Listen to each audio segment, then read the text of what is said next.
Picture this, April 17th, 1863. Union Colonel Benjamin Grierson sets off on a daring raid from LaGrange, Tennessee to Baton Rouge, Louisiana. The goal? To cause chaos in Confederate communication lines and divert attention away from General Grant's plan to capture Vicksburg. The distance? Over 600 miles of enemy territory. The challenges? Numerous and daunting, but Grierson and his men pressed on, undeterred. Grierson's raid, a bold move that left the Confederacy scrambling. Fast forward to April 21st, General Jones and Imboden kick off a Confederate raid on the B&O Railroad in Virginia. This daring strike was not just about seizing Union supplies and munitions, it was a strategic play to disrupt their supply lines, putting a wrench in the Union's war machine. The raid also gave a much-needed boost to Confederate morale, reminding the South that they could still strike a blow against their northern adversaries. Jones and Imboden's raid, a vital lifeline severed for the Union. On April 24th, the Confederate government passes a tax law that would change the South forever. This was no ordinary tax. It was a tax in kind, levied on 1/10 of all produce. Imagine giving up 1 apple out of every 10 you grew, 1 pig out of every 10 you raised. This was the reality for Southern farmers. The purpose of the tax was simple, yet vital, to fund the war effort and support the Confederacy. But it was a heavy burden to bear. With war on their doorstep and their livelihoods at stake, Southern farmers were asked to give even more. The public reaction was, as you might expect, one of resentment and resistance. Many felt the tax was unfair, hitting the poorest the hardest. Others saw it as a necessary sacrifice for the cause, the tax law a desperate move that exposed the cracks within the Confederacy. Picture this, it's April 30th, 1863. The stillness of the air near Fredericksburg, Virginia, is shattered by the sounds of war. The Battle of Chancellorsville is about to begin. Commanding the Union forces is General Joseph Hooker, boasting a force of an estimated 133,000 men. On the other side, the Confederates, led by General Robert E. Lee, are significantly outnumbered with around 60,000 soldiers. Thus begins one of the most fierce battles of the American Civil War. Fast forward to May 1st, we're now in Port Gibson, Mississippi, another battlefield. The commanding officers were Union's Major General Ulysses S. Grant, a man of strategic brilliance, and Confederate Brigadier General John S. Bowen, a determined defender. The Union came in strong with 23,000 men, while the Confederates held their ground with a mere 8,000. The battle raged, leaving casualties in its wake, around 800 for the Union, and close to 1,000 for the Confederates. Despite the losses, the Union emerged victorious. This victory was more than just a notch in the Union's belt. It opened the path to the Mississippi River, a strategic advantage that would prove crucial in the grand scheme of the American Civil War. The Battle of Port Gibson was a pivotal moment in the war, tipping the scales ever so slightly. We return to Chancellorsville on May 2nd, where a tragedy is about to unfold. In the twilight gloom, a grave misstep occurs. Confederate General T.J. Stonewall Jackson, a pillar of Southern strength, is struck by friendly fire. His own men, mistaken in the dim light, fire upon him. The immediate aftermath is chaos. The soldier who fired the shot, a mere pawn in this grand game of war, is left to grapple with the weight of his actions. A friendly fire incident that would have far-reaching consequences. May 3rd, the war rages on in Fredericksburg and at Salem Church. In Fredericksburg, Union General John Sedgwick faces off against Confederate General Jubal Early. The Union Army, with 23,000 soldiers, manages to overpower Early's 9,000 men. In the smoke and dust, the Union forces emerge victorious, but their win is not without cost. Over 1,000 men are lost. Meanwhile, at Salem Church, Confederate General Robert E. Lee engages Union General John Sedgwick in a fierce battle. With 22,000 men, Lee manages to hold off Sedgwick's 23,000. The battle ends in a Confederate victory, with the Union suffering over 5,000 casualties, while the Confederates lose fewer than 5,000. These battles, though just a part of the larger conflict, play a crucial role in shaping the course of the war.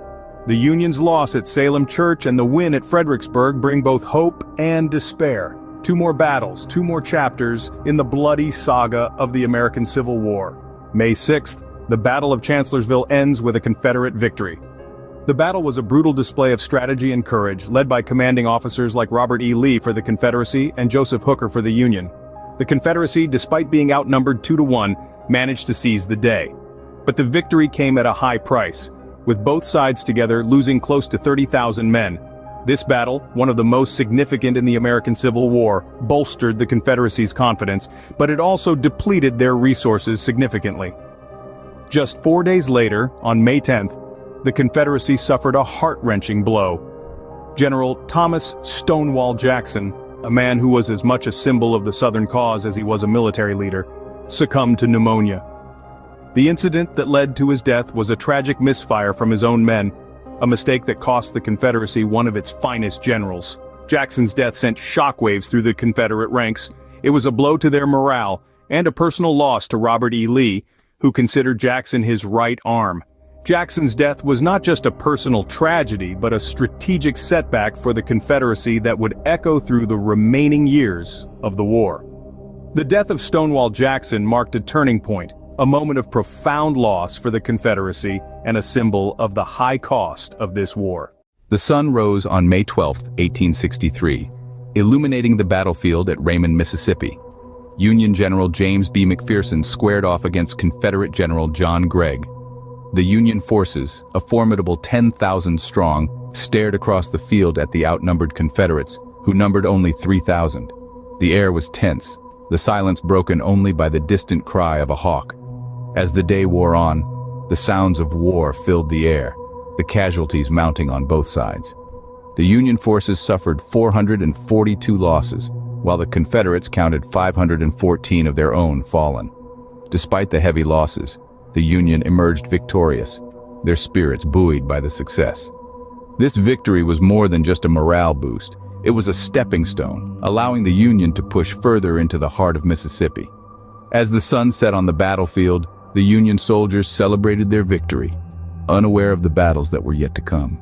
Just 2 days later, on May 14th, the Union and Confederacy clashed again, this time at Jackson, Mississippi. The Union, led by Major General Ulysses S. Grant, brought a formidable force of 32,000 men. On the other side, the Confederacy, under General Joseph E. Johnston, was significantly outnumbered with just 6,000 soldiers. The battle was fierce, and the losses on both sides were substantial.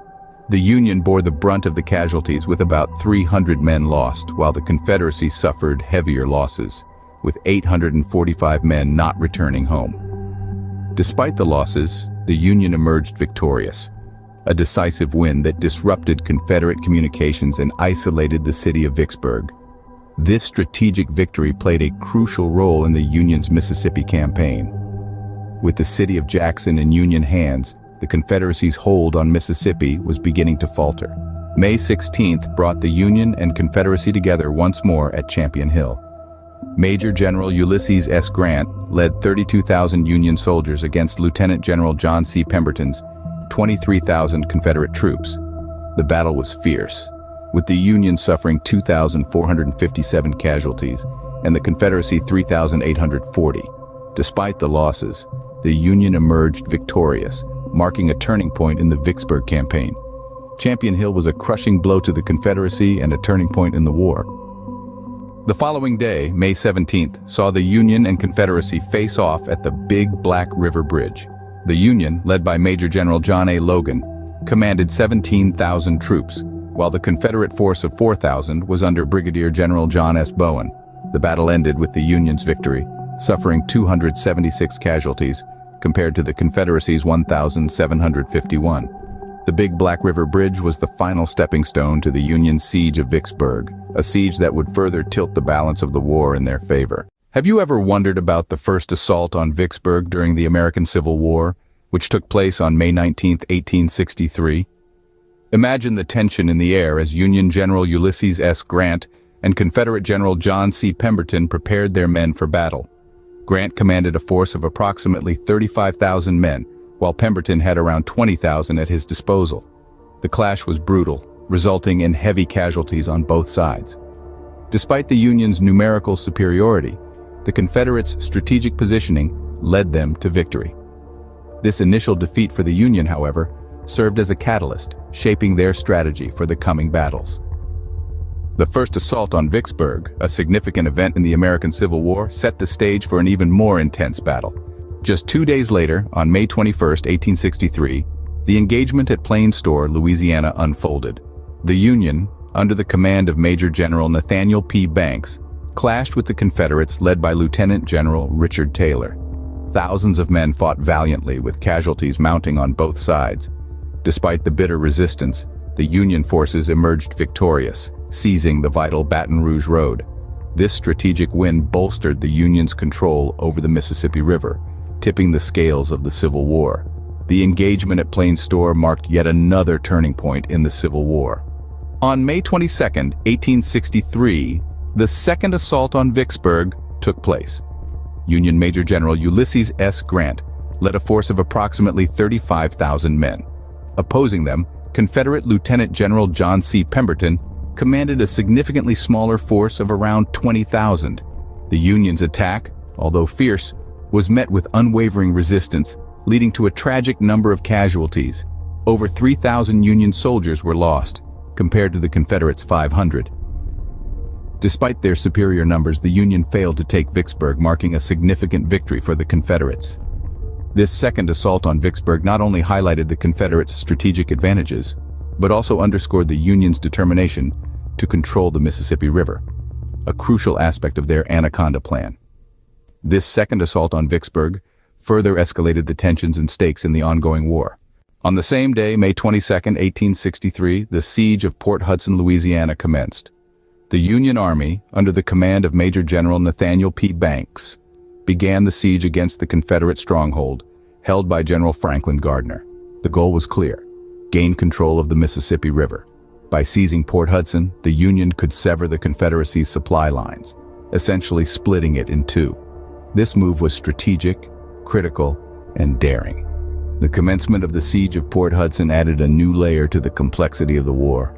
5 days later, on May 27, 1863, the first assault on Port Hudson happened. Union General Nathaniel Banks led a force of approximately 30,000 men against Confederate Brigadier General Franklin Gardner's 7,000. The attack was a bloodbath, with the Union suffering heavy losses. Yet, despite the casualties, the assault marked a turning point in the war, putting the Confederates on the defensive. The first assault on Port Hudson ended the month of May 1863 on a high note, with the American Civil War still in full swing. Imagine it's June 7, 1863. We're in Louisiana, at a place called Milliken's Bend. The humid air is thick with tension as two armies, one Confederate and one Union, prepare for combat. On the Confederate side, Major General John Walker readies approximately 1,500 men, their hopes resting on his shoulders. Opposing him, Brigadier General Elias S. Dennis rallies his 900 Union soldiers, determined to hold their ground.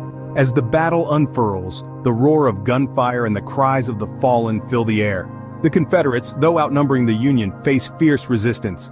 By the end of the day, 185 Confederates lie among the casualties, a stark contrast to the 652 Union soldiers who have given their lives. Despite their losses, the Union emerges victorious. Their win at Milliken's Bend is more than just a battle won. It's a strategic triumph. This victory helps to secure the Mississippi River, a key artery for the Union, providing a route for supplies and a barrier against Confederate advances. Brave men fell that day, but the Union held its ground, holding a key path to victory. The Battle of Milliken's Bend is remembered not just for its casualty count, but for its impact on the course of the American Civil War, a testament to strategy, courage, and the will to secure a nation's future. Just 2 days later, on June 9, 1863, we find ourselves in Virginia, at a place known as Brandy Station. The scene is set for one of the most significant cavalry battles of the American Civil War. On one side, we have the Confederates, led by the daring General Jeb Stuart.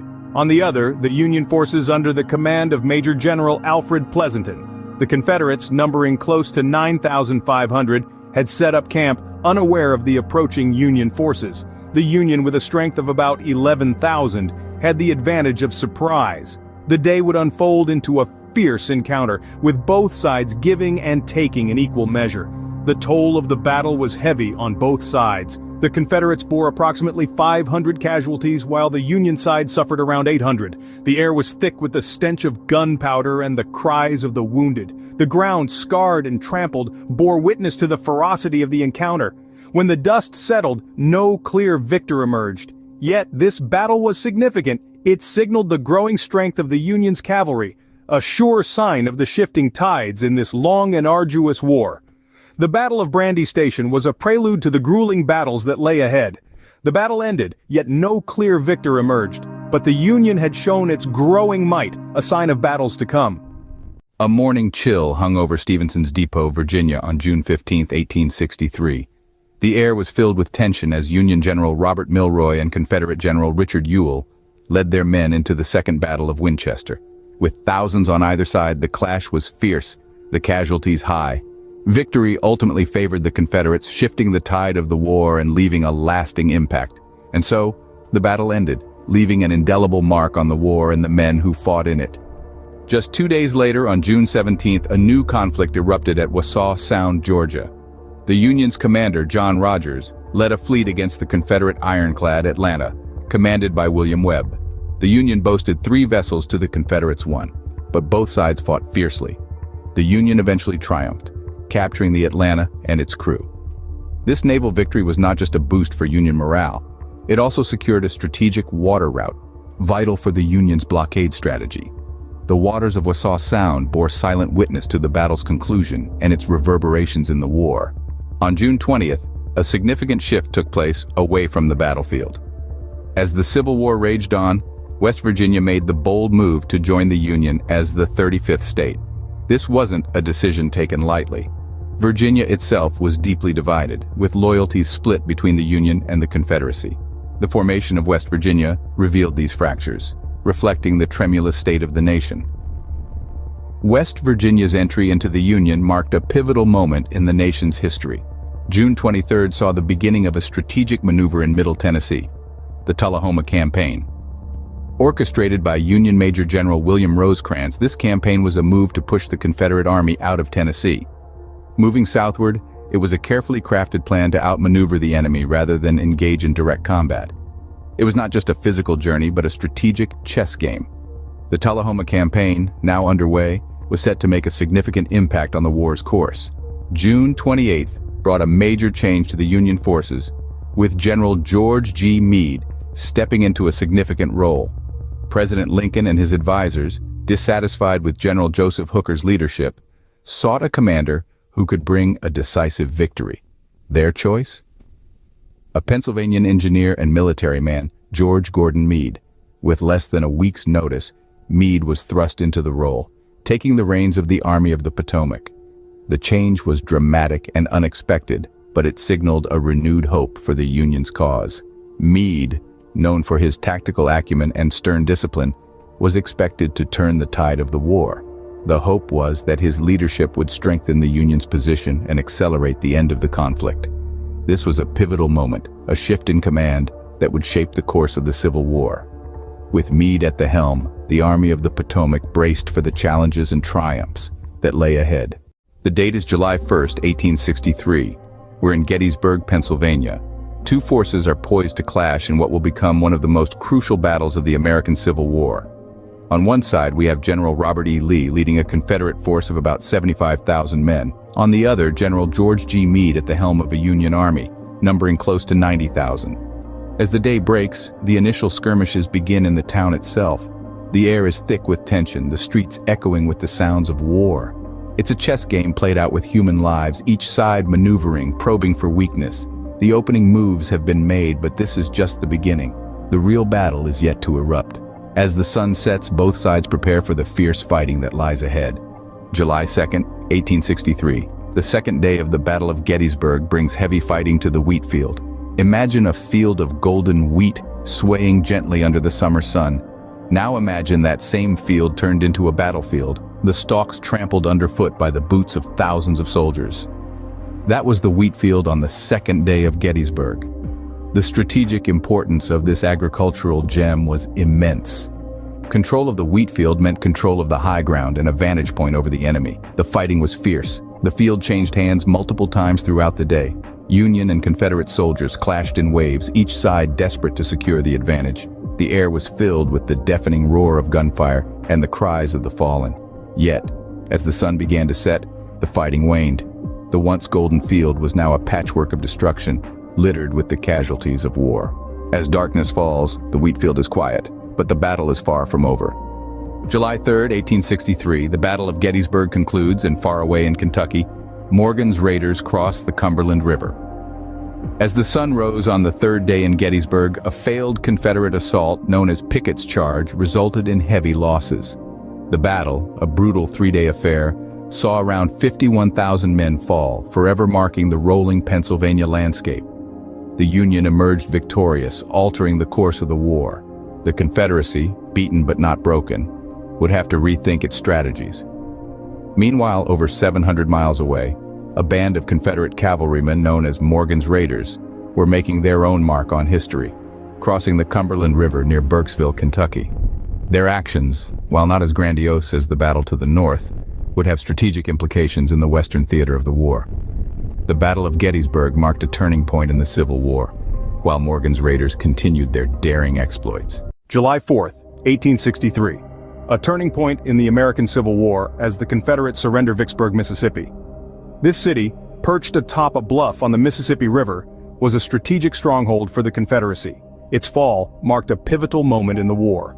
For weeks, General Ulysses S. Grant and his Union soldiers had laid siege to Vicksburg, choking off supplies and bombarding the city incessantly.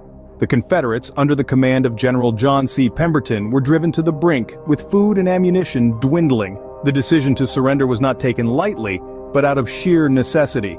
This capitulation didn't just mark the loss of a city, but it effectively split the Confederacy in two, severing crucial supply lines. The Union now had control of the Mississippi River, a vital artery for transport and communication. The fall of Vicksburg, a major blow to the Confederacy, shifted the momentum in the Union's favor. The same day, another pivotal event unfolds. Lee's forces begin their retreat from Gettysburg. General Robert E. Lee, facing the harsh reality of the losses his army had suffered, made the strategic decision to retreat. Despite the heavy hearts and weary bodies, the remaining soldiers followed their leader with unyielding loyalty. As they retreated, Lee was already planning his next move, a testament to his relentless spirit.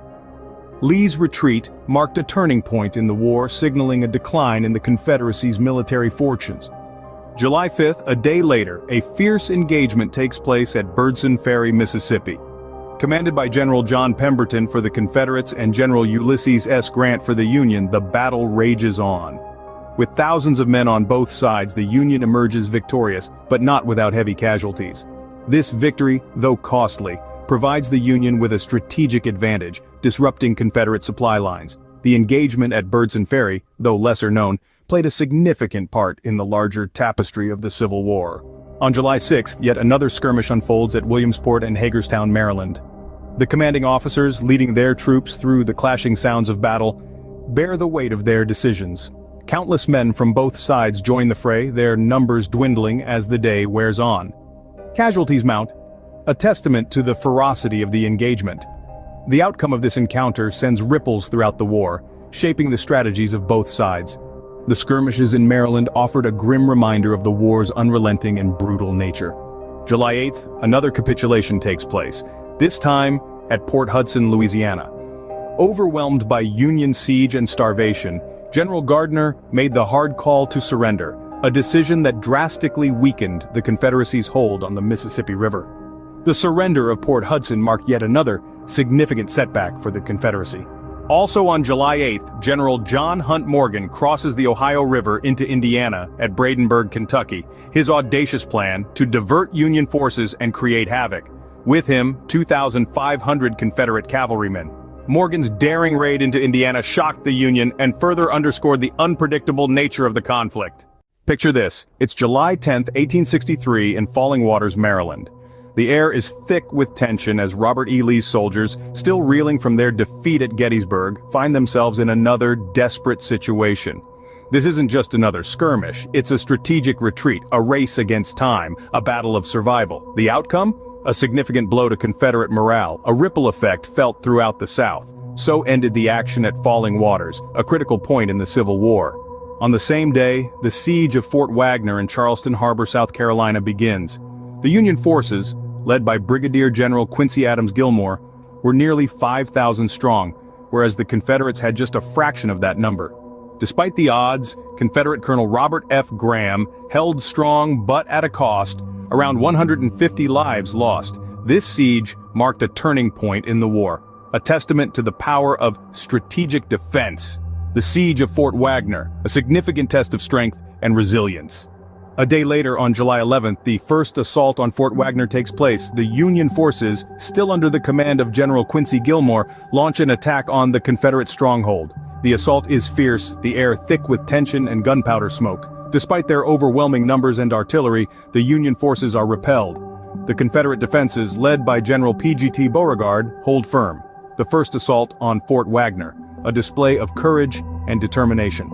2 days later, on July 13th, draft riots erupt in New York City. The spark? A newly instituted draft law favoring the rich. The fire? A city divided by class and race. The riots were far from peaceful, with buildings torched and lives lost. These days of chaos revealed the deep-seated tensions of a society at war, not just on the battlefield, but within its very fabric. The draft riots, a testament to the social unrest caused by the war. On July 17th, an engagement occurs at Honey Springs in the Indian Territory, now known as Oklahoma. The battle was between Union forces, led by Major General James G. Blunt, and Confederate troops under the command of General Douglas H. Cooper. Over 3,000 men stood on each side, the air thick with anticipation and trepidation. When the smoke cleared, the Union had claimed victory. The Confederates suffered heavily with around 800 casualties, while the Union reported less than 200. This battle was more than just a tally of losses and victories. It was a turning point. The Union's triumph at Honey Springs gained them control of the Indian Territory, crippling the Confederates' western operations. This victory echoed through the war, shaking the Confederacy and bolstering the Union's resolve. The echoes of this battle can still be heard today, a testament to the bravery and sacrifice of those who fought. Thus, the engagement at Honey Springs ended, leaving an indelible mark on the history of the Civil War. In the heart of July 1863, an epic battle unfolded at Battery Wagner, led by the 54th Massachusetts. This fierce contest was commanded by two stalwart individuals, Colonel Robert Gould Shaw for the Union, and Confederate Brigadier General William B. Taliaferro. The Union side fielded around 5,000 men, with the Confederates mustering about 1,700. Despite their numerical advantage, the Union forces suffered heavy losses, with more than 1,500 casualties, compared to the Confederates' 350. This bloody battle did not end in the Union's favor, as the Confederate forces held their ground. The assault on Battery Wagner, while a tactical defeat for the Union, became a symbol of bravery and perseverance, particularly for the African-American soldiers of the 54th Massachusetts. This event served as a turning point, bolstering support for the enlistment of African Americans into the Union Army. The toll of Battery Wagner had far-reaching impacts, changing the course of the Civil War. A day later, on July 19th, the Ohio River became a theater of war at Buffington Island. Union Brigadier General Henry Judah and Confederate Brigadier General John Hunt Morgan led their respective troops into battle. The Union had a clear advantage in numbers, but the Confederates fought fiercely. Despite their efforts, the Confederate side suffered heavy casualties, leading to a Union victory. This engagement, pivotal in the grand scheme of the Civil War, demonstrated the Union's capability to retain control. The engagement at Buffington Island, a significant event, added another layer of complexity to the war. On July 23rd, the war continued to rage, this time at Manassas Gap, Virginia. The Union, under General William H. French, and the Confederates, led by General Robert E. Lee, clashed in a fierce battle. Despite the Union's larger force, the Confederates fought with tenacity, leading to numerous casualties on both sides. The Union eventually claimed victory, tightening its grip on Virginia. The skirmish at Manassas Gap, though small, was a crucial piece of the larger Civil War puzzle. By July 26th, the war took an unexpected turn with the capture of John Hunt Morgan at Salineville, Ohio. This Confederate general, known for his daring cavalry raids, was cornered by Union forces under Major George Rue. Morgan's capture was more than just a military setback. It struck a blow to the Confederacy's morale, disrupting their guerrilla warfare strategy. The ripple effect was felt across the southern states, stirring up a sense of uncertainty. The capture of Morgan added a twist to the war, affecting the morale and strategy of the Confederates. On July 29th, far from the battlefields, Queen Victoria reconfirmed the British policy of neutrality. This royal decree had profound implications for the American Civil War. For the Union, it meant a sigh of relief, as British interference could have tipped the scales in favor of the Confederacy. For the Confederacy, it was a blow to their hopes of gaining influential allies. Queen Victoria's decision set a course that would shape the international dynamics of the Civil War. August 1st, 1863, a day that saw brave men on horseback, the Federal Cavalry, set out from Vicksburg, aiming to seize Little Rock, Arkansas. Commanded by the resolute General Steele, they journeyed over 100 miles, their path fraught with peril. From the blistering summer heat to the sporadic Confederate resistance, the march was anything but smooth.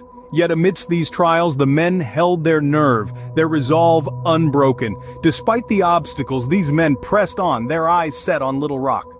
Move forward a week to August 8th, a day marked by a surprising twist. Robert E. Lee, commander of the Army of Northern Virginia, offered to resign. The burden of war, the strain of loss, and the weight of responsibility had taken its toll. Lee felt that another might be better suited to guide the Confederacy to victory. The response from President Davis? A resounding no. His belief in Lee's leadership was unshaken. His offer to resign, however, wasn't accepted, and Lee continued to steer the Army of Northern Virginia. On August 17th, Fort Sumter echoed with the sounds of bombardment as the Federals began their siege of Fort Wagner. Commanding the Union forces was Brigadier General Quincy Gilmore, while the Confederates were led by General P.G.T. Beauregard. Despite being outnumbered, the Confederates fought valiantly. The battle, marked by profound courage and heavy casualties, ultimately ended in Union victory.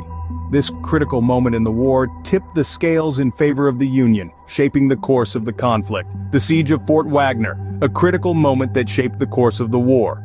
August 26th brought with it the engagement at White Sulphur Springs, West Virginia.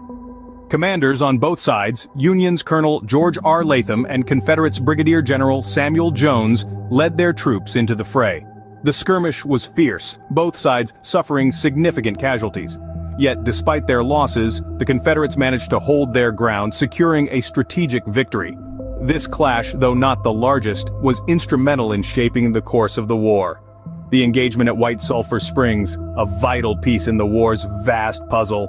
On the 27th of August, a skirmish erupted at Bayou Meto, known as Reed's Bridge, in Arkansas. It was a day of fierce fighting, led by Confederate General John S. Marmaduke and Union General John W. Davidson. Both sides were evenly matched with over 7,000 men each, intent on claiming victory. The battle began in the early morning, with the Confederates making a bold stand. However, the Union forces proved too strong. They pushed back, causing considerable casualties on both sides. The Confederates suffered a loss of over 1,000 men, while the Union forces lost just under 800. Despite the heavy losses, the Union forces emerged as the victors. This victory played a significant role in their subsequent capture of Little Rock, dealing a considerable blow to the Confederate defense in Arkansas. The skirmish at Bayou Meadow, an encounter that etched its mark on the annals of the Civil War. On the 5th day of September 1863, an event of great significance took place in Liverpool. The Laird Rams, a pair of formidable ironclad warships, were being constructed for the Confederacy, but their journey was cut short. British authorities, in a tense move, detained these maritime monsters. This action was largely due to the diplomatic efforts of the Union, who was keen to weaken the Confederates' naval strength. And so, the Confederacy's hope for a stronger naval presence was dashed. A day later, on September 6th, the Confederates made a strategic withdrawal from Fort Wagner and Morris Island in South Carolina. The decision to evacuate came about due to the relentless Union bombardment and the untenable position of the fort. Key figures like General P.G.T. Beauregard played vital roles in this decision, recognizing the potential for a severe military setback. With the evacuation, the Union gained a significant advantage in the southern theater of war. On September 8th, the Confederates successfully repulsed a Union attack at Sabine Pass, Texas. This strategic waterway was fiercely protected by the Confederate forces, led by the indomitable Lieutenant Richard Dowling. On the Union side, General William Franklin commanded the assault, deploying a sizable force. Despite their numerical advantage, the Union was unable to conquer the pass. The Confederates, with their strategic positioning and fiery resolve, emerged victorious. The Battle of Sabine Pass was a Confederate victory, but the war was far from over. On September 9th, the Federal Army made a significant advance, entering Chattanooga, Tennessee. This city held strategic importance due to its location as a railway hub. The Union forces faced minimal resistance thanks to a well-planned military strategy.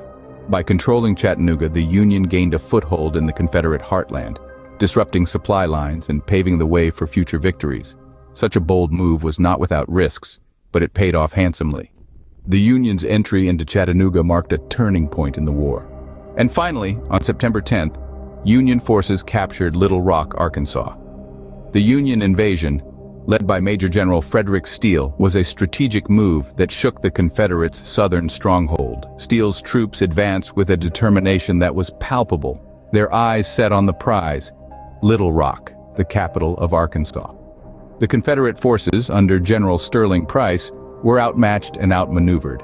Steele's successful capture of the city was no small feat. It meant the Union had a significant foothold in the Confederacy's territory, weakening the Confederates' hold on the region. This was a morale boost for the Union and a blow to the Confederacy.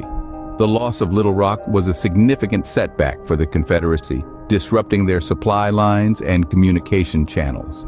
With Little Rock under Union control, the tide of the war had turned. The Union's victory signaled a shift in momentum that would influence the remaining course of the American Civil War.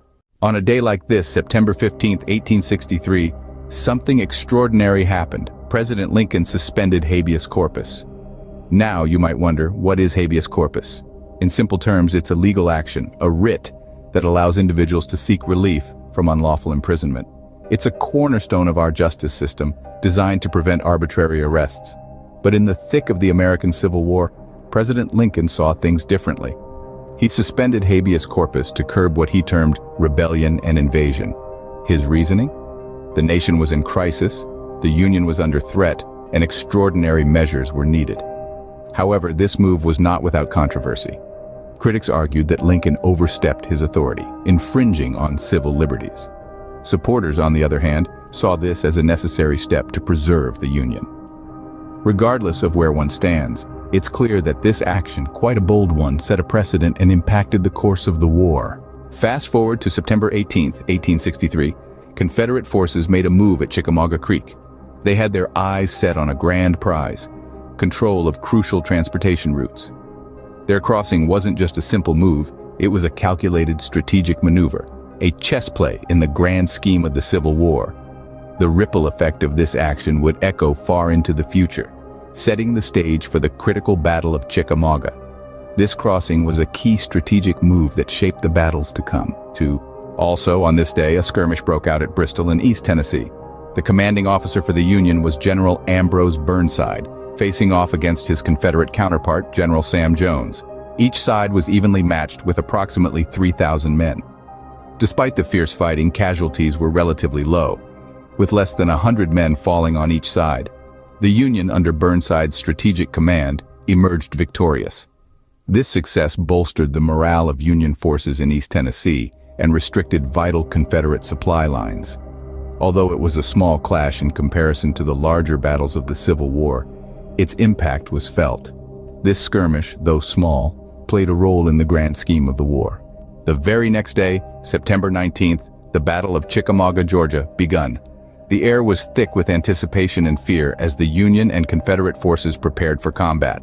On one side, General William Rosecrans led the Union Army of the Cumberland.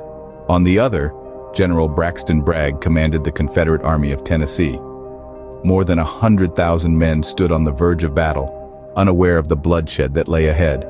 The fighting was fierce, the loss of life severe. Around 16,000 Union soldiers and 18,000 Confederates fell during this two-day battle, marking it as one of the deadliest. On the second day, the Union troops, overwhelmed, retreated to Chattanooga, Tennessee, a strategic move that would play a significant role in the war's future. This battle, one of the bloodiest of the Civil War, had profound effects on the war's course. Imagine the sea off Charleston Harbor, South Carolina. It's October 5, 1863. The USS New Ironsides, a mighty Union ship, is in the line of fire. The torpedoes are launched from an unlikely source, a Confederate submarine known as the David, under the command of Lieutenant William T. Glassell. On the receiving end, the Union commander, Commodore Thomas Turner, braces for impact. The David scores a hit on the New Ironsides, but the damage is less than expected. The ironclad's robust design and sturdy armor managed to withstand the assault. This audacious attack, though not as devastating as hoped, still sends shockwaves through the ranks of both the Union and Confederate forces. The strategic stronghold of Charleston remains in Union hands, but the Confederates' daring use of innovative submarine warfare marks a significant moment in naval history. The USS New Ironsides survived, but the audacious attack sent ripples through both the Union and Confederate ranks. 4 days later, on October 9th, the Bristoe Station campaign begins in Virginia. The Confederate forces, under the leadership of the formidable General Robert E. Lee, set out on a mission to intercept and destroy the Union Army. The Union Army, under the leadership of General George G. Meade, has its eyes set on Centreville, Virginia. The underlying strategy of the Confederates is one of aggressive pursuit, while the Union forces are focused on moving towards their destination while fending off the Confederate forces. The campaign is characterized by tactical maneuvers, skirmishes, and a war of attrition, as each side tries to outwit and outlast the other. The landscape of Virginia becomes a chessboard, where the armies are the pieces and the generals are the players, each making calculated moves to gain an advantage. Both sides are gearing up for a major confrontation, setting the stage for the Battle of Bristoe Station. The confrontation happens at Bristoe Station. It's a fierce battle with high stakes. The Confederate forces, led by General Robert E. Lee, face off against the Union's Second Corps, commanded by Major General Gouverneur K. Warren. The battle rages on, resulting in significant casualties on both sides, but ultimately, the Union emerges victorious. The tides of war shift slightly on October 16th, when Ulysses S. Grant assumes command of the Union Military Division of the Mississippi. His strategic prowess and tenacity are well regarded, injecting renewed vigor into the Union's efforts. Then, on October 17th, President Lincoln makes a bold call.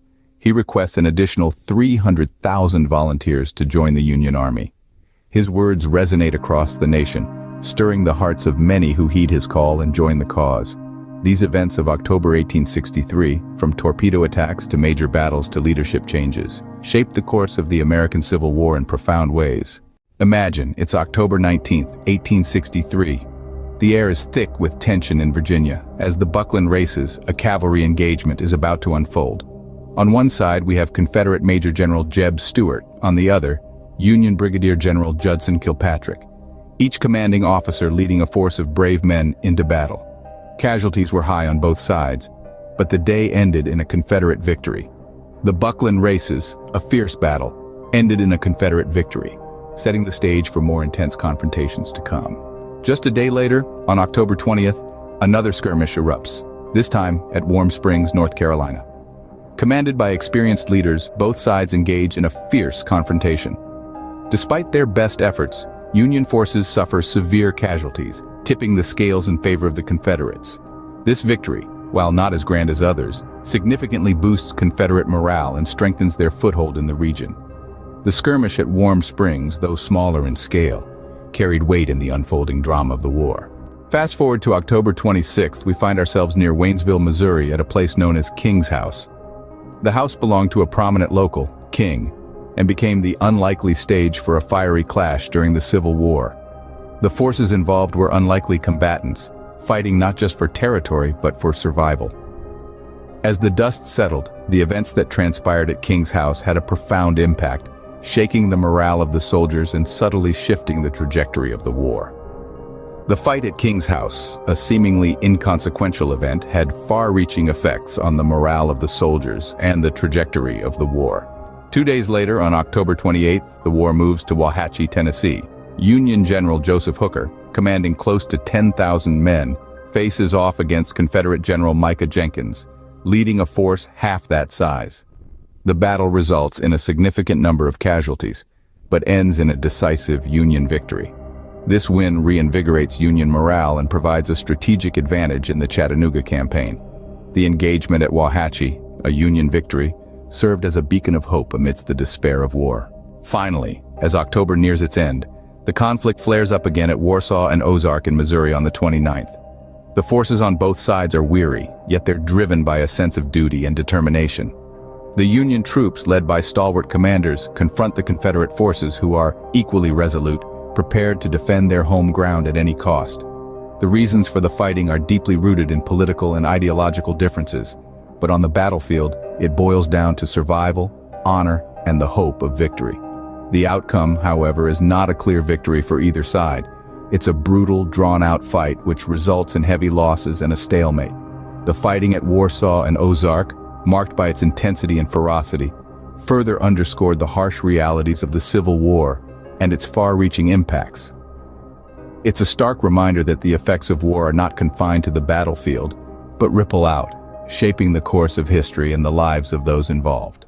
In the chill of November 3, 1863, a significant clash erupted at Grand Coteau in Louisiana.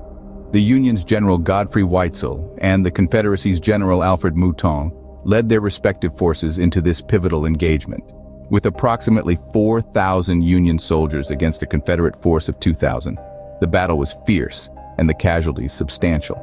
Despite this, the Union emerged victorious. This win was a crucial stride in the Union's campaign to control Louisiana. The Union victory at Grand Coteau was a crucial step towards gaining control over Louisiana. As the dust settled in Louisiana, another conflict was brewing in Knoxville, Tennessee on November 4th. The Knoxville campaign, steered by the determined Confederate General James Longstreet, was set into motion with the aim of seizing control over East Tennessee. This region was a key chess piece on the war board, holding strategic significance for both the Union and the Confederacy. The start of the Knoxville campaign marked a critical juncture in the Civil War, as control over East Tennessee hung in the balance. On November 7th, the war shifted east to Rappahannock Station in Virginia. A clash of strategies and steel between Union General John Sedgwick and Confederate General Jubal Early. Each led a formidable force, their numbers only dwarfed by the casualties suffered. The Union emerged victorious, their triumph more than a mere notch on their belt. This win severed the Confederate communication lines, disrupting their strategies. The Union victory at Rappahannock Station was a significant blow to the Confederate communication lines, further tipping the scales of the war. A little over a week later, on November 16th, the focus shifted back to Tennessee, at Campbell's Station. Union's General Ambrose Burnside and Confederates General James Longstreet led their forces in a fierce encounter. The Confederates, despite outnumbering the Union, suffered a tactical loss, delaying their advance towards Knoxville. This battle, integral to the larger Knoxville campaign, resulted in a Confederate victory. But every victory comes with a price. Despite the Confederate win, the Battle of Campbell's Station was a costly delay for Longstreet's forces. The very next day, November 17th, Longstreet laid siege to Knoxville, Tennessee. James Longstreet, a Confederate general, was a seasoned military leader known for his tactical prowess. His goal? To seize control of Knoxville, a strategic Union stronghold in East Tennessee. Longstreet's Confederate forces, robust and ready, descended upon the city with a grim determination. In response, the Union forces, under the command of Ambrose Burnside, held their ground, determined to protect the city. For 2 long weeks, the city was under siege, the air filled with the echoes of cannon fire and the tension of a city under threat. Yet despite Longstreet's strategic planning and the formidable strength of his forces, the siege proved unsuccessful.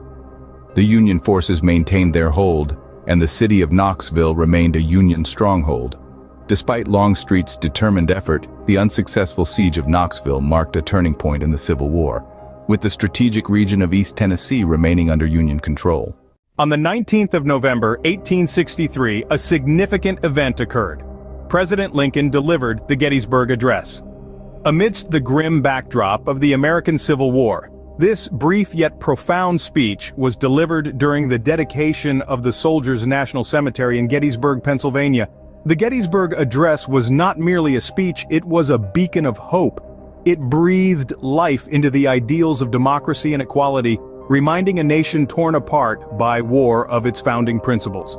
Lincoln's words, "Government of the people, by the people, for the people," shall not perish from the earth, resonated deeply with the populace, serving as a reminder of what they were fighting for. This speech, with its poignant simplicity and profound message, wielded a power far greater than its brevity would suggest. It stirred the hearts of listeners, bolstering their resolve and influencing the course of the war. This speech, in its brevity and eloquence, became a turning point, influencing the course of the war. The very next day, on November 20th, Edward Everett, a renowned statesman and orator, sent a letter to Lincoln. Everett, a seasoned speaker who had delivered the main oration at the Gettysburg Cemetery dedication, expressed admiration for Lincoln's concise yet powerful address. This letter, coming from such an esteemed figure, added a weight of significance to Lincoln's words. Through his praise, Everett helped to amplify the resonance of Lincoln's address, thus stirring the nation's spirit even further. Everett's endorsement of Lincoln's address amplified its resonance, further stirring the nation's spirit. 3 days later, on November 23rd, the Battle of Orchard Knob began near Chattanooga, Tennessee. Commanded by Generals Ulysses S. Grant and Braxton Bragg, the Union and Confederate forces clashed with over 16,000 and 20,000 men respectively. The Union emerged victorious, gaining control of the vital area. With casualties numbering in the thousands, the human cost was stark. This battle marked another turning point, shifting the balance of power in the Civil War. The very next day, on November 24th, the Battle of Lookout Mountain raged in Tennessee. Commanded by General Joseph Hooker and Braxton Bragg, the Union and Confederate forces clashed with a fury. Despite the Confederates' tenacious defense, the Union forces, numbering around 12,000 strong, managed to overpower them, inflicting heavy casualties. This victory for the Union was not just another battle won, but a significant turning point. The Battle of Lookout Mountain further shifted the tides of the Civil War. On November 25th, the Battle of Missionary Ridge took place in Tennessee. Union forces, led by General Ulysses S. Grant, faced off against the Confederates under General Braxton Bragg. The Union Army, outnumbering the Confederates, launched a bold assault and seized control of the ridge. This victory was costly, with casualties on both sides, yet it marked a turning point. The Confederates were pushed out of Tennessee, opening the deep South to Union advancement. With the Battle of Missionary Ridge, the course of the Civil War was irrevocably changed. On November 26, 1863, the Mine Run campaign began in Virginia. This was no ordinary campaign. It was a meticulously planned military operation led by the astute Union General George Meade. The campaign's purpose was to outflank the Confederate forces in Virginia, a strategy that required precision and daring. The Union and Confederate forces navigated a chessboard of tactical maneuvers, each side striving to overcome the challenges of terrain and timing. The campaign was a critical chess move in the larger game of the American Civil War. Just a day later, on November 27th, the engagement at Payne's Farm took place. Union General George Meade squared off against Confederate General Robert E. Lee. Both sides bore heavy losses, with thousands of brave soldiers falling on that fateful day. Despite the Union outnumbering the Confederates, neither side could claim a clear victory. This skirmish, a part of the larger Mine Run campaign, proved to be a pivotal moment in the war, altering its course. This engagement, though small, played a significant role in shaping the course of events. On November 29th, an assault was launched on Fort Sanders in Tennessee, commanded by Confederate General James Longstreet and Union General Ambrose Burnside. Both sides fought with all they had. The Confederates, numbering around 6,000, met a force of just over 400 Union men. Despite their numbers, the Confederates were defeated, suffering heavy casualties. This victory for the Union boosted morale and solidified their control over the region. The assault on Fort Sanders marked a turning point in the American Civil War. On November 30th, General Braxton Bragg resigned from command of the Army of Tennessee. Bragg, a controversial figure, had been under constant criticism for his leadership style and strategic decisions. He handed his resignation to President Jefferson Davis, who reluctantly accepted it, despite their long-standing friendship. This resignation sent shockwaves through the Confederate ranks. It marked the end of an era and ushered in a period of uncertainty. Bragg's resignation was a pivotal moment, sending ripples through the Confederate command structure. By December 1st, the Mine Run campaign concluded in Virginia. Orchestrated by General George Meade, the Union Army aimed to strike a decisive blow, yet faced stiff Confederate resistance. Despite the courage displayed by soldiers on both sides, the campaign fell short of its ambitious goals. This campaign, however, marked a strategic turning point. The Union Army shifted towards a more defensive strategy, focusing on wear and tear of Confederate resources. The conclusion of the Mine Run campaign marked a significant shift in the war's landscape. On December 3rd, the siege of Knoxville in Tennessee came to an end. This pivotal event was characterized by a Union victory, with Confederate forces failing to capture the city. Despite their relentless efforts, the Confederates' aims remained unfulfilled, leading to a shift in the tide of the war. This result had a profound influence on the overall conflict, weakening the Confederate hold in the East Tennessee region.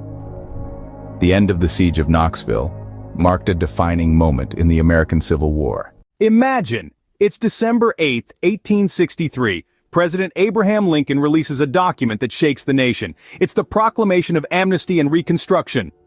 This proclamation was no ordinary piece of paper. It was an olive branch extended to the southern states, a chance to rejoin the Union, but not without conditions.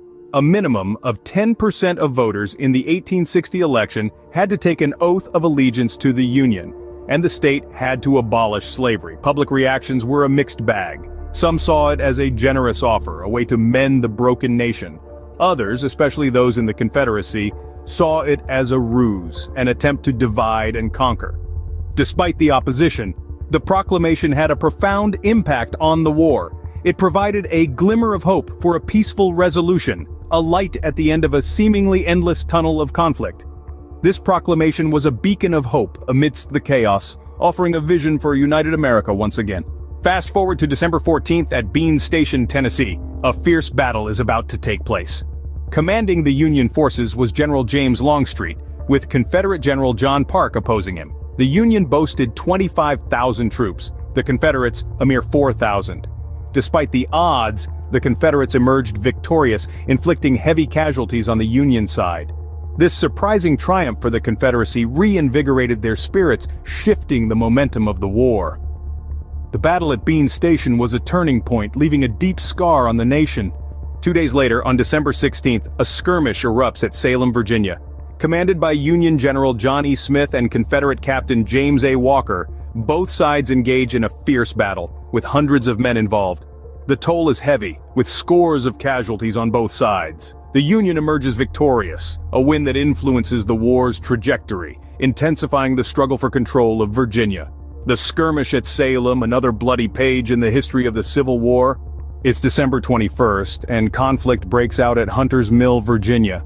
Commanding officers from both sides lead their troops courageously into the fray. The numbers are staggering, with hundreds of men putting their lives on the line in the bitter cold. Casualties mount, a grim reminder of the cost of war. In the end, a victor emerges, profoundly impacting the trajectory of the war. Hunter's Mill, a testament to the courage and sacrifice of the soldiers. December 23rd, a fight ensues at Culpeper Courthouse, Virginia. The Union and Confederate forces, led by their tenacious commanders, clash in a grueling battle. Thousands of men, brave and determined, face each other in the bitter cold. The air is heavy with the smell of gunpowder and the sounds of battle. Casualties mount on both sides, a grim testament to the ferocity of the conflict. The Union emerges victorious, tipping the balance of the war. The fight at Culpeper Courthouse, another pivotal moment in the long and brutal Civil War. In the early days of 1864, on January 11th, a significant event shook West Virginia. This was Rosser's Raid. Orchestrated by the audacious General Thomas Lafayette Rosser, the Confederate cavalry aimed their sights on the Baltimore and Ohio Railroad. Their motivation? To sever the crucial supply line to the Union forces, a daring move that could tip the scales of the war. Rosser's men descended on the unsuspecting Union troops like a winter storm. Their swift attack resulted in the capture of over 100 Union soldiers and the destruction of a significant stretch of the railroad. However, the raid was not without its consequences. Rosser's troops were forced to retreat under the pressure of Union reinforcements, marking an end to their bold endeavor. This raid, although short-lived, had far-reaching implications. It disrupted Union supplies, bought the Confederates time, and demonstrated their ability to strike at the heart of Union territory. And so, the aftermath of Rosser's raid left an indelible mark on the course of the Civil War. Fast forward to January 18th, and we find ourselves in the midst of the skirmish at Grand Gulf, Mississippi. On one side, we have the Union forces, led by the tenacious General William Tecumseh Sherman. Opposing him, the Confederates, under the leadership of General John C. Pemberton. Their clash, though brief, was intense, with both sides suffering significant casualties. Despite the Confederates' fierce resistance, it was the Union that emerged victorious. The skirmish at Grand Gulf, a small but significant event, had far-reaching effects on the Civil War. On January 23rd, another skirmish erupted near Newport, Tennessee. The Union troops, led by the astute General Ambrose Burnside, faced off against the Confederate forces under the command of the fiery General James Longstreet. With both sides amassing thousands of men, the battlefield was a canvas of chaos and courage. Despite a heavy toll of casualties, the Union emerged victorious. This victory not only bolstered Union morale, but also strategically weakened Confederate hold in the region. Just like that, the skirmish near Newport added another chapter to the story of the Civil War. January 27th brought about a substantial engagement at Fair Gardens, also known as Kelly's Ford, in Tennessee. Commanding officers rallied their troops, with thousands of men on each side ready for battle. The air was thick with tension, and the outcome was unpredictable. As the fight ensued, casualties mounted, painting a grim picture of the reality of war. In the end, one side emerged as the victor, leaving a profound impact on the course of the Civil War. With the dust settling at Fair Gardens, the Civil War narrative had yet another twist. Finally, on January 28th, strategic operations commenced around New Bern, North Carolina. The Union sought to strengthen its hold on the region, a crucial port city and railway hub. The end goal was clear and decisive: to choke the Confederacy's supply lines and cripple their war efforts. These operations were a chess move in the grand scheme, subtly shifting the tide of the conflict. And thus, the operations around New Bern marked the end of an eventful January in 1864, each day etching its own mark on the canvas of the Civil War. Imagine it's January 29, 1864, a chill winter day in West Virginia. The air fills with tension as Union and Confederate forces face off in a cavalry skirmish at Medley. Commanded by officers with iron wills and steely resolve, countless brave men on both sides are drawn into the fray. Casualties mount, and when the dust settles, a victor emerges. This skirmish, a small piece of a larger puzzle, had its impact on the war, turning the tides in ways one wouldn't imagine. Fast forward to February 2nd. Picture a Southern Navy in the midst of a daring operation. They bravely seized the U.S. gunboat Underwriter, a formidable foe on the water. But victory is short-lived. With Union forces closing in, they face a gut-wrenching choice: set their hard-won prize ablaze and flee, or risk capture. The air is thick with heat and desperation as the crew abandon the burning vessel. In the grand scheme of the war, this event was a blaze of defiance, a symbol of resistance. Now step into February 3rd, Union General William T. Sherman is gearing up for something big. His sights are set on Mississippi, specifically the city of Meridian. The Meridian campaign is his brainchild, a tactical move designed to cripple the Confederate supply lines. The city of Meridian, with its railroad network, is a lifeline for the Confederates. If Sherman can seize control, he can sever that lifeline. His army, a formidable force of 25,000 men, marches with a singular purpose: to strike at the heart of the Confederacy. But this campaign isn't just about Meridian. It's a ripple effect, a domino in the larger scheme of the war. Sherman's campaign was a strategic move, a chess piece advancing on the board of war. February 11th brings us to sunny Florida, but the day was far from a vacation. The skirmish at Lake City saw Union and Confederate forces clashing under the watchful eyes of their commanding officers. Men fought fiercely, their numbers dwindling as the day wore on. The dust settled with a victor emerging, each side counting their losses. The impact of this skirmish rippled through the war, changing strategies and altering outcomes. Lake City, a battleground that day, was yet another turning point in this grueling war. Valentine's Day, February 14th, but there's no love in the air for Meridian, Mississippi. The city, a Confederate stronghold, is in the crosshairs of Union General William T. Sherman. His troops, weary yet determined, march into the city. They're met with resistance, but it's futile against Sherman's battle-hardened men. The city's defenders put up a brave fight, but are ultimately overwhelmed. The clash is fierce, casualty numbers mount, and the air is thick with the grim reality of war. Despite the resistance, the city falls into Union hands. The capture of Meridian marks a significant turning point in the war. It's a hard-won victory for the Union and a devastating loss for the Confederacy. Meridian, once a Confederate stronghold, now lay in Union hands, a significant blow in the ongoing struggle. Imagine a dark, chilly night on February 17, 1864. The Confederate submarine H.L. Huntley silently approaches the Union ship, USS Housatonic. Stealthily, the submarine, commanded by the daring Lieutenant George E. Dixon, crept closer. Completely unsuspecting, the Union ship under the command of Captain Charles Pickering was oblivious to the impending attack. The Huntley struck, sinking the Housatonic in a matter of minutes. The impact was devastating, with casualties incurred on both sides. This unexpected attack marked a significant shift in the tides of the American Civil War, introducing a new level of fear and uncertainty on the water. The sinking of the Housatonic by a Confederate submarine was a shocking development in naval warfare. Just 3 days later, on February 20, 1864, the Battle of Olustee, also known as the Battle of Ocean Pond, takes place in Florida. The Union, under the command of General Truman Seymour, found themselves face-to-face with the Confederates, led by General Alfred H. Colquitt. The battle was fierce. The Union had roughly 5,500 men, while the Confederates had around 5,000. It was a bloody day, with both sides suffering heavy casualties. The Confederates emerged victorious, a win that bolstered their morale and had a significant impact on the course of the war. The Battle of Olustee, a Confederate victory, was the largest Civil War battle fought in Florida. 2 days later, on February 22, 1864, Union and Confederate forces clash at Okolona, Mississippi. Union General William Sooy Smith led a force of 7,000 men against Confederate General Nathan Bedford Forrest's smaller force of just 3,000. Despite the disparity in numbers, Forrest's men held their ground, utilizing their superior knowledge of the terrain. The battle was fierce, with casualties mounting on both sides. In the end, the Confederates repelled the Union forces, inflicting a heavy toll of over 800 Union casualties compared to their own 300. This Confederate victory at Okolona bolstered Southern morale, disrupting Union plans and cementing the strategic importance of Mississippi in the overall war.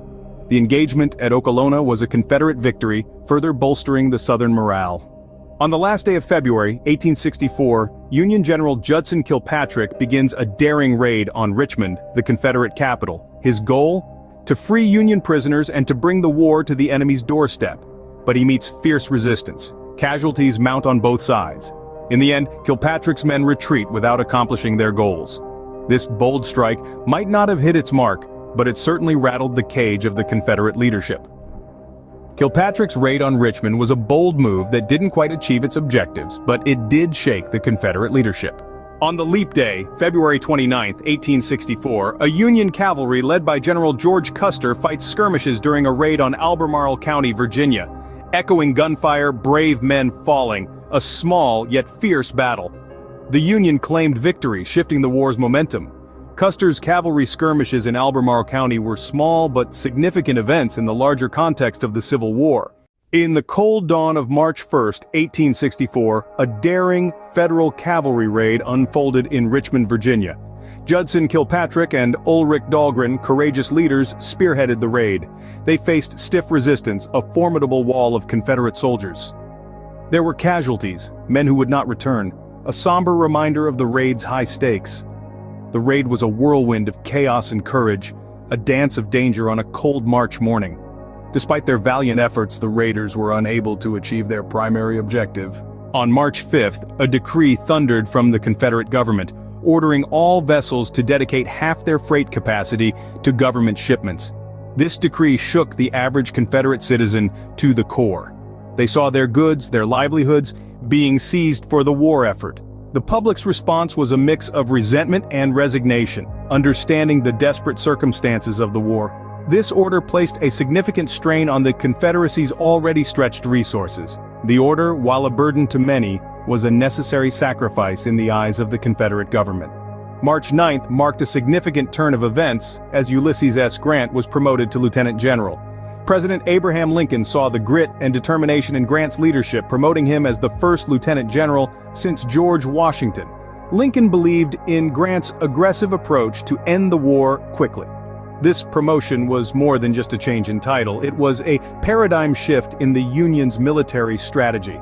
From this point forward, The Union Army was more relentless, more focused. Grant's promotion signaled a shift in Union strategy that would echo through the remainder of the war. On March 12th, the infamous Red River Expedition commenced in Louisiana. Orchestrated by Union leaders, the mission aimed to seize control of the Red River and cripple the Confederacy's western defenses. Key figures included Major General Nathaniel P. Banks and Rear Admiral David D. Porter, who planned to march into the heart of Louisiana. Their objective was not only strategic but also rich in cotton and other resources. The outcome of the expedition would play a crucial role in the war's evolving narrative. March 20th found the Confederate raider CSS Alabama docking at Cape Town, South Africa. This ship, a symbol of the Confederate Navy's audacity and reach, had journeyed far from the tumultuous waters of the American Civil War. Why South Africa, you may wonder? The Alabama sought refuge and resupply at this distant port, having spent the previous 2 years wreaking havoc on Union merchant and naval ships across the Atlantic and Pacific Oceans. South Africa, under British control, maintained neutrality in the American Civil War, making Cape Town an ideal harbor for the Alabama. As the Alabama made its way into the port, it was met with curiosity and intrigue by the locals. The ship's infamous reputation had preceded it, and its arrival became a spectacle, a live snapshot of a war unfolding thousands of miles away. The arrival of CSS Alabama in South Africa marked a global reach of a war that had begun on American soil. Just as the tides of the ocean are interconnected, so too were the fates of nations during the American Civil War. On March 21, 1864, a significant shift happens. Nevada and Colorado territories join the Union. The tide of the American Civil War was subtly altered as these territories, rich in resources and strategically located, were admitted as full-fledged states. Their admission was a product of intricate political maneuvers, bolstered by the Union's need for additional support. It also tipped the scales in terms of military strength and political influence. With the Union's expansion, the stage was set for a series of confrontations. The very next day, March 22nd, guns blaze at Bald Spring Cannon on Eel River, California. Union forces, led by Lieutenant Colonel Stephen G. Whipple, face off against a determined Confederate contingent under Major General Albert Sidney Johnston. The battle rages, with both sides suffering losses, yet the Union forces, outnumbering their counterparts, ultimately claim victory. This clash, a small yet significant ripple, further tilts the balance of the war in favor of the Union. The echoes of the battle at Bald Spring Cannon reverberated across the nation. 3 days later, on March 25th, Confederate General Nathan Bedford Forrest strikes Paducah, Kentucky. He faces off against Union Colonel Stephen G. Hicks. Both sides have roughly 2,000 men each. The battle ends with the Confederates withdrawing, leaving behind a trail of 60 casualties while the Union suffers 25. Though not a decisive victory for either side, Forrest's daring raid rattles the Union. The attack on Paducah was a stark reminder of the war's harsh realities. Fast forward to April 8th, we find ourselves at the Battle of Mansfield, also known as Sabine Crossroads in Louisiana. Commanding the Union forces was General Nathaniel Banks, while the Confederates were led by the formidable General Richard Taylor. Both sides were evenly matched, each boasting about 12,000 men. The battle was fierce, with the Union suffering heavy casualties, around 2,800 men. The Confederates, in contrast, lost just about 1,000 men. The day ended with a decisive Confederate victory, a severe blow to Union morale. This battle had a profound impact, shifting the momentum in the Red River Campaign. The Battle of Mansfield marked a turning point in the Red River Campaign. And finally, on April 9th, the Battle of Pleasant Hill unfolds in Louisiana. General Nathaniel Banks of the Union and Confederate General Richard Taylor face off, each commanding a force of about 15,000 men. The clash is fierce, with both sides suffering heavy losses. The Union troops experience approximately 2,300 casualties, while the Confederates suffer around 1,000 casualties. Despite the Union's superior numbers, the Confederates emerge victorious, a triumph that boosts Southern morale. However, the victory is not enough to turn the tide of the war in the Confederacy's favor. As the dust settled on the Battle of Pleasant Hill, the course of the war had been irrevocably altered.